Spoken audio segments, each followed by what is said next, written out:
வணக்கம் மக்களே, இந்த வீடியோவில் என்ன பார்க்க போகிறோன்னா, சற்று முன் வெளியான ஒரு முக்கியமான தகவல் ரேஷன் கார்டு குறித்து. அது என்ன அப்படிங்கிறத பற்றி தான் இந்த வீடியோவில் பார்க்க போகிறோம். நம்ம சேனலுக்கு யாராவது புதுசாக வந்திருந்தீங்கன்னா மறக்காமல் நம்ம சேனலை சப்ஸ்கிரைப் பண்ணி பெல் ஐக்கானை கிளிக் பண்ணிக்கோங்க. இந்த வீடியோவுக்கு ஒரே ஒரு லைக்கை மட்டும் கொடுத்துருங்க. வாங்க வீடியோக்குள்ளே போகலாம்.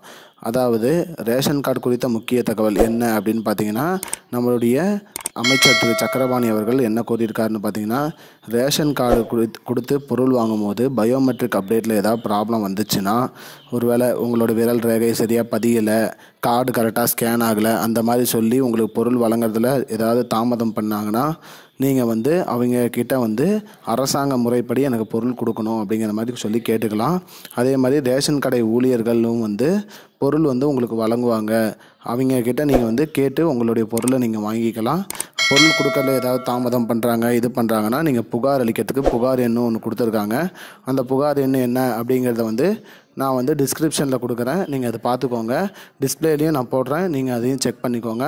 அந்த புகார் எண்ணுக்கு நீங்கள் தொடர்பு கொண்டு இந்த மாதிரி பொருள் கொடுக்கறதுல எங்களுக்கு ப்ராப்ளம் பண்ணுறாங்க அப்படிங்கிற மாதிரி நீங்கள் சொல்லிக்கலாம். அது மட்டும் இல்லாமல் கம்ப்ளைண்ட்டும் பண்ணலாம். பொருள் ஏதாவது எடை குறைவாக வருது, இல்லை நீங்கள் பொருள் வாங்கின மாதிரி மெசேஜ் வந்துருச்சு ஆனால் பொருள் நீங்கள் வாங்கலை, அந்த மாதிரி எதாவது இருந்தால் நீங்கள் கம்ப்ளைண்ட்டும் பண்ணிக்கலாம்.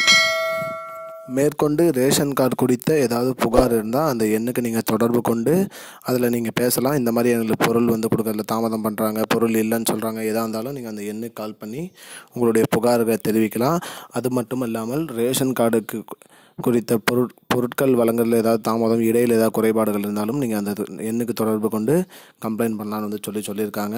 இதுதான் இப்போதைக்கு வந்த முக்கியமான பயனுள்ள தகவல். இது போன்ற பயனுள்ள தகவலை தெரிஞ்சுக்கொள்ள நம்முடைய சேனலை மறக்காமல் சப்ஸ்கிரைப் பண்ணிக்கோங்க. நன்றி மக்களே. இன்னொரு வீடியோவில் உங்களை சந்திக்கிறேன். I don't understand your jokes, man. Because it's not a joke. முன்ன பின்ன தெரியாத ஒரு பையனுக்காக விடுற அந்த மனசு இருக்க, அதான் கடவுள்.